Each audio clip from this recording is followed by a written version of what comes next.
സയ്യിദന ഉമർ ഇബ്നുൽ ഖത്താബ് റളിയല്ലാഹു അൻഹുവിൻ്റെ അടുത്തേക്ക് ഒരാൾ വന്നിട്ട് ചോദിച്ചു, ഞാൻ എൻ്റെ ഉമ്മാൻ്റെ എല്ലാ കാര്യങ്ങളും ചെയ്തു കൊടുക്കുന്നു, കാഷ്ടിച്ച് മൂത്രയിച്ചാൽ അതൊക്കെ ഞാനാ വൃത്തിയാക്കി കൊടുക്കല്, എൻ്റെ കടപ്പാട് തീരുമോയെന്ന് ചോദിച്ചു.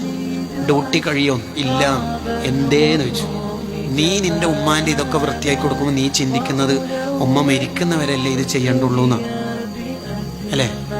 ഉമ്മ മരിക്കുന്നവരെ, അതിപ്പോൾ ഹോസ്പിറ്റലിലൊക്കെ കുറേ കാലം അഡ്മിറ്റ് ആയാലും ചിലപ്പോൾ സ്വലാത്തിൻ്റെയും മറ്റു മജ്ലിസിലേക്കൊക്കെ പേപ്പർ കൊടുത്തേക്കും, ഉമ്മാക്ക് അസുഖമാണ് സലാമത്തിന് വേണ്ടി ദ്വാരക്കണം എന്ന് പറഞ്ഞാൽ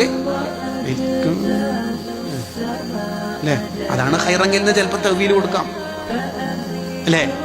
ഉമറുല്ലാഹിന് പറയാ, അതേ സമയത്ത് മുമ്പ് നീ ഉമ്മാന്റെ മടിയിലും മറ്റൊക്കെ നജസാക്കി കാഷ്ടിച്ച് മൂത്രയിച്ചപ്പോൾ വൃത്തിയാക്കുമ്പോൾ ഉമ്മ ചിന്തിച്ചത് നീ വളരണം എന്നാണ്, നീ വളരണം എന്ന്. ഇപ്പൊ നീ ചിന്തിക്കുന്നത് ഉമ്മ മരിക്കണോന്നാണ്. എത്ര വ്യത്യാസമുണ്ട് മോനെ.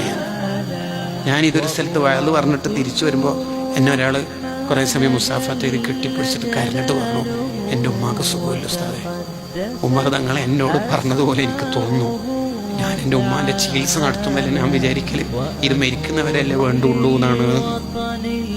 ഉമ്മയില്ലാത്ത പോരങ്ങ് ആലോചിച്ച് നോക്കി, ഉമ്മയില്ലാത്ത വീട്. ഉമ്മാന്ന് വിളിക്കാൻ പറ്റിയ ഒരാൾ പോരക്കുണ്ടാവൽ എത്ര വലിയ നിയമത്താണ്. ഉമ്മയില്ലെങ്കിൽ ആ പൊരയിൽ AC, അടിപൊളി ബാത്റൂം, കുറെ മാർബിൾ, ഗ്രാനൈറ്റ്, ഇതിനെ കൊണ്ടങ്ങ് കാര്യം. ഉമ്മാന്റെ മുഖം നോക്കിയാൽ തന്നെ സ്വർഗല്ലേ? ഉമ്മാന്റെ മുഖത്ത് നോക്കി അജുമ്രം ചെയ്ത കൂലിയല്ലേ? ആ ഉമ്മയില്ലെങ്കിൽ തീർന്നില്ലേ നമ്മളെ വീടിനെന്ത് പ്രകാശമുള്ളത്? അവര് കുറെ കാലം നമുക്ക് വേണം. ഉപ്പന്റെ ഉമ്മന്റെ പൊരുത്തമാകണം. ഉപ്പാക്കും ഉമ്മാക്കും 1 രൂപ കൊടുത്താല് ഇസ്ലാം പറയുന്ന കൂലി എത്രയെന്നറിയാം? 1,00,000 രൂപ കൊടുത്ത കൂലിയാ. 1,00,000 ഇരട്ടി പ്രതിഫല ഉപ്പാക്കും ഉമ്മാക്കും സ്വതക്കയില്ല. അങ്ങനെ ആരും ഉണ്ടാവുക ലോകത്ത്? ആ സ്വർഗവാതിലുകളെ നമ്മളെപ്പോഴും പരിരക്ഷിക്കണം.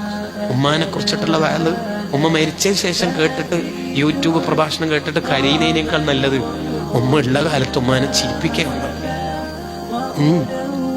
അങ്ങനെ ഉപ്പാനും ഉമ്മാനും പൊരുത്തുള്ള നല്ല മക്കളാവണം.